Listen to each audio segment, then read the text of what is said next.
It's Wednesday. It's March 29th, 2023. Um, it has been a very interesting day. This is probably one of the most exciting days conversationally and with human connection that I have had in an extremely long time. Um, the people who have shared their human experience and time with me today have just been such a godsend, I feel. Um, I started the day off with a Zoom meeting for, um, I guess they call it a Bible study. I think that's the construct of words that they use.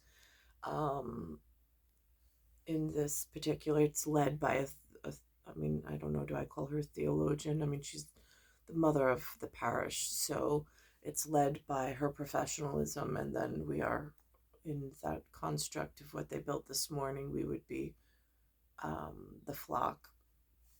Um, that and today she read two passages, and then I reflected with Lewis later on. He was partially in the room for part of the time, in doing whatever he does because it's a studio apartment, and he was later. He's more in a conversation with gurus, and he has such a plethora of diverse and dynamic personalities that he gets to speak with, um, and that he's had experience with, um, over his life work, doing whatever it is that he does at philanthropy. And so to sit down with him, we had a very in-depth conversation this morning, um, because his headspace is somewhere completely different at this point. He's surrendered to this higher power, so he calls it, those are the words he uses. And he asked me to ground him in my theological experience this morning with a professional, and how I connected and what I really got out of it. And I said, what I got out of it is I contributed to others of my own personal experience and how, in my quiet, I've been analyzing, reviewing things, and trying to build and orient myself. I said, and then to have this conversation, and he wants me to put it in guru terms, and I go, stay away from that word guru because that's your word. I was like, I have this word Lord that we used, and then the hybrid, because in one of the texts it was this very, it seemed like unmerciful, Lord, um, and the audience on the panel were very abruptly, like the way that they internalized it was like, and so I said, well, you know again, there's a lot of variables in our, for lack of a better word, pasture that we go out in the world over here. I was like, and when I ground myself in a conversation with the Lord, knowing that I like to think of the Lord as the good, merciful, all loving Lord that looks at me like one of his most loyal servants, um, and doesn't want to see harm come to my person ever, for under any circumstance. That's the way I was born, and that's the way that he has tried to help me along my way within the God construct of system. Um, and then but I understand, as somebody all powerful as a Lord, um, he has management responsibilities, And there's a possibility that some of his management does not perform in even his high expectations. I get that. And nobody ever wants to make the all powerful and merciful God look bad. We're all his minions of, or shepherds, good shepherds, trying to make the gate and the keeper and the Jesus and the Lord and the God in. Thank God we have such a system. I'm fully understanding of such things. So, um, and this really comes in importance. If I ground myself in, I may possibly have an Uncle Duke somewhere, and then there's Uncle Mark, and if these two parallel universes exist, perhaps under some umbrella of God, at the same time, then I really don't want to upset Uncle Mark's wife, Kim, who has two daughters as well, whoever they might be. And I certainly don't want to upset Uncle Duke in his responsibility. But I've been through some stuff that might upset both Uncle Mark and Uncle Duke. And I know my reputation is the most important thing to them. But there's some real situational stuff I've been through. And I don't know how to counsel privately. So my back's up against a real wall, and I'm in my quiet where there's this, and then there's me, and I don't know how to keep myself safe in having to whatever. So here I am at the moment. Um, so if in the real world there was a possibility that I might have an Uncle Duke or an Uncle Mark, these might be very important constructs, knowing Uncle Mark may have a wife, Kim, and they may have two daughters. Again, I also had a conversation with Sea Scouts this morning, in my local Big Apple district. There was some logistical issues on the website for administration. One being that it keeps directing everything to the incarnation, which is associated with this ship 272. But when I spoke to the skipper of 272, this is a volunteer program, he tells me, it turns out that there is a closer ship 441 in Forest Hills, which I could not find. I asked him to walk me through this. Again, from real estate, I know that I went through when they were building out their websites and then being in different companies, being Century 21, Remax, and Exit, that lead generation was important and making sure it got filtered to the appropriate associate. Somehow, my query on the internet, which is the words that the technically in technology land, this word construct exists in the business office realm of what I've been learning.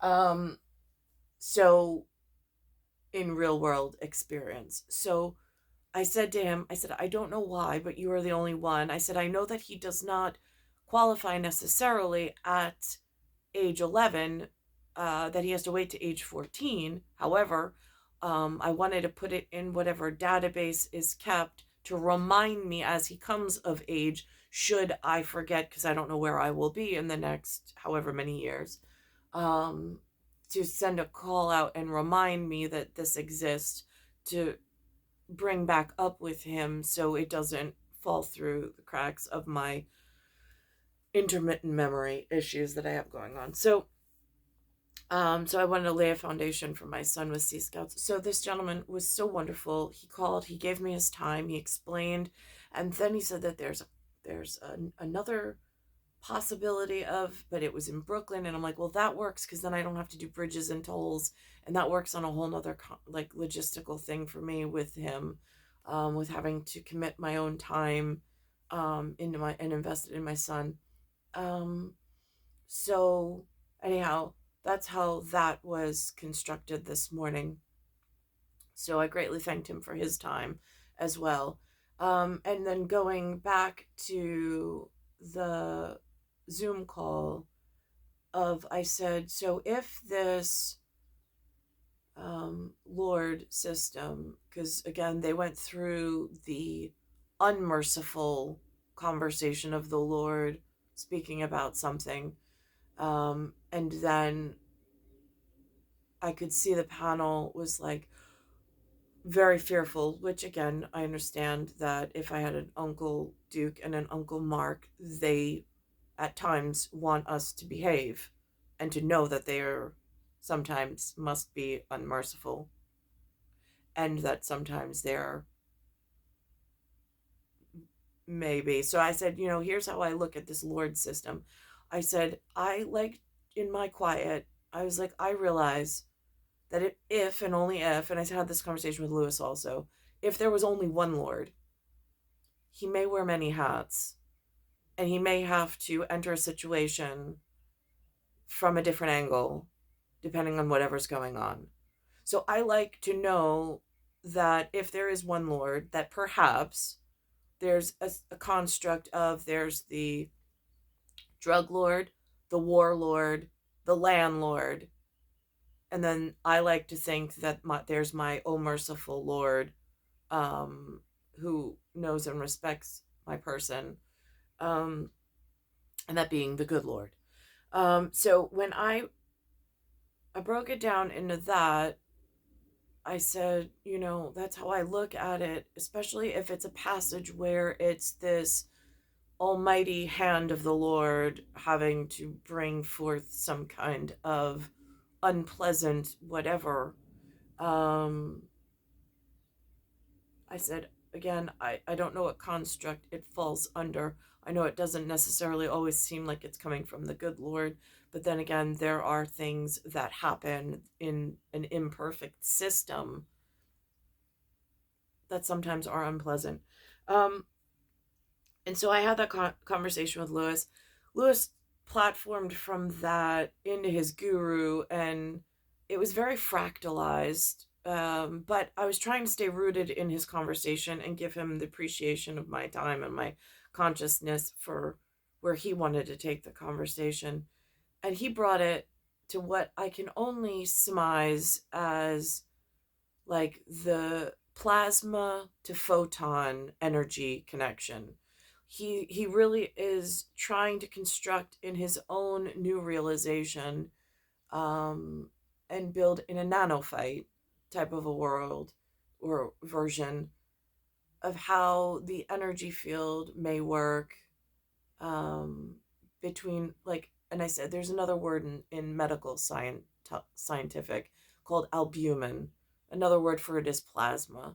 So that would be like the, again, I heard the Greek word is sarx, but flesh. I guess that's kind of sort of. I don't really know how the professionals use that word in theological lines of communication, but and then there's the photon world where it's the visible light spectrum. Some call it dark energy, but then that gets confusing when we talk photons of light where you can actually see. But again, that's broken down into whatever and whatever, whatever, whatever. So there's this, and then Lewis read me a passage from a very angry participant in his Facebook, which I don't have, thank goodness, for whatever's administering my Facebook page. I don't really hear angry comments. I wouldn't know how to handle them anyway. I'm not trying to contribute negativity, but here we are in trying to explain my world, as I see it in my point of view going out after some of these really horrible things have happened, that my Uncle Duke theoretically and my Uncle Mark may need to know about. Um, so there's that, in like parallel dimensions may exist. Um, and so then there's this um, conversation with Lewis about how that higher power might work in a real world way. Um, and he was telling me that he got this, whatever, human that was like it seemed, the way that he read it to me, it seemed like it came with anger, like, so are you saying you're perfect? And I waited to hear Lewis's response on how he handles such a thing. And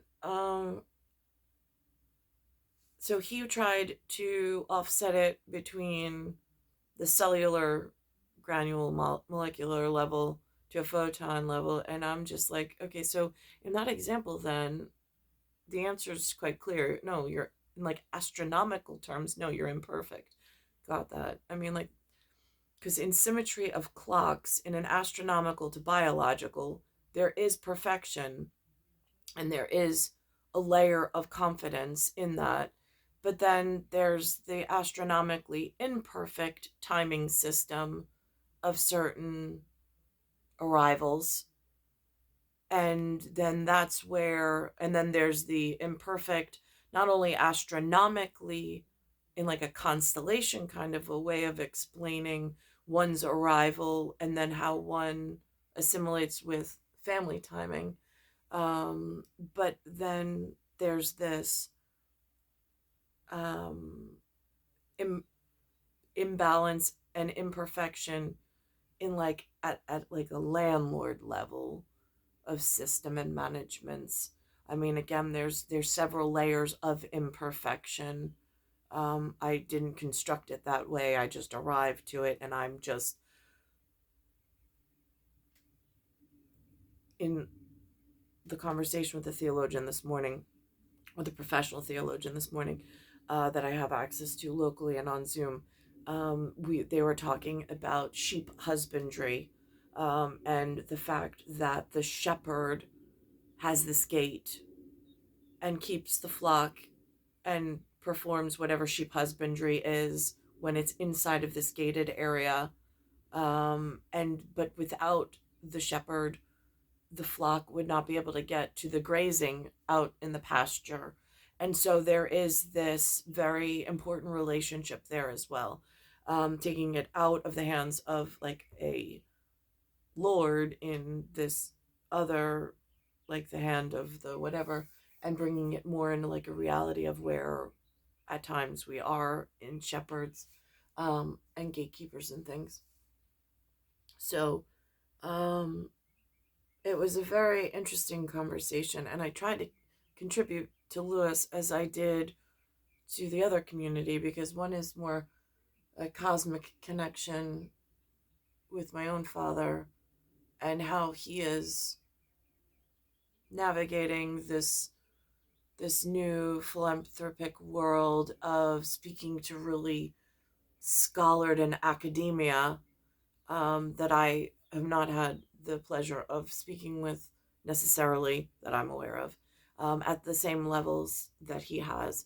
But also trying to give him a little guidance in from having taken some medical courses, like to really build a solid foundation from him, that the words that he's saying sounds like more albumin plasma energy field relatable to a photon existence in a more discernible or definable way.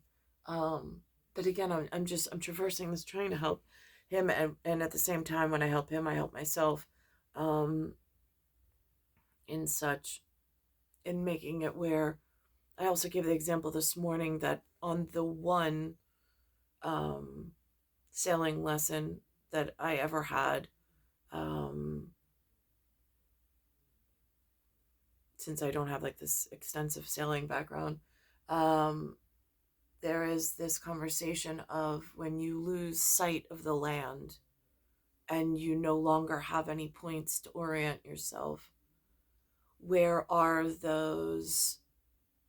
You have to have some form of instrumentation in order to contribute to your finding yourself. And also, they mentioned that even 1 degree off course, when you have no landmark, takes you off in such a direction that depending on who you are, it could bring you into really dangerous territory. So that was very grounding. That one lesson once, very long time ago, with whomever that was, that I can't quite remember in exact vivid detail, but I know it's in my human experience somewhere. Um, and so I brought that out. I said, so as a sheep, knowing there's a good shepherd, knowing there's a gate, there's comfortable. There's a comfortableness with that structure of knowing the boundaries of where one is safe. Um, I was like, especially when then there's this ocean of no boundaries, no landmarks, and how am I going to ever plot a course or whatever um, from there? So um, that was that was really helpful this morning with knowing how others are speaking of it, with like a gate, a good shepherd, and then a place where the flock can be out of harm's way or in some whichever, um, which I find incredibly helpful. So, so I shared that with Lewis as well. Um,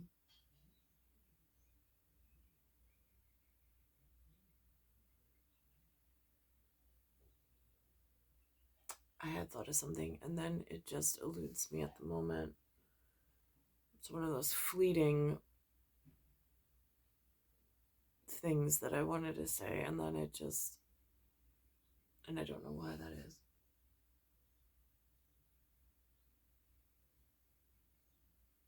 I'm just going to pause this for 1 second. I forgot what it was, but it had something to do with the bounds of an ocean that only the professionals know how that works. I would have no idea, but I can conceptualize um, if you were in any type of ship. I mean, even the movie Moana and Disney level, and you lost the landmark. How would you find your way to safety? Um, but that's almost like arriving, and you need these words, you need these anchors, you need this construct um, of how to operate oneself. Um,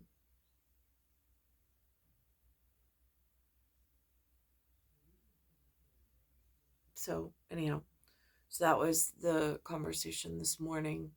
I thought it very helpful, um, not only with Lewis, being there's a generational gap between he and I, and what his human experience is, and then what my human experience is. Um, but it is star 1978, star 8378, Nicole, Cattaruzza, it's Earth, solar system, Milky Way, universe, galaxies, broken, and it's Bayside Station, Bayside, New York, 11361. Also, I should mention today, I had my son home from sick from school. He's got a small fever, as do I. It's something they call a common cold, whatever that means. But it is something that's just this like underlying small fever, um, immunologically. Um, I'm handling it, I think, a little bit better than he is at the moment. But my mom it has it. I have it. It's going around internally in the house. So I'm not sure where it came in from. But again, that's something in an imperfect system. Um, it's just part of the human experience in this area. Um,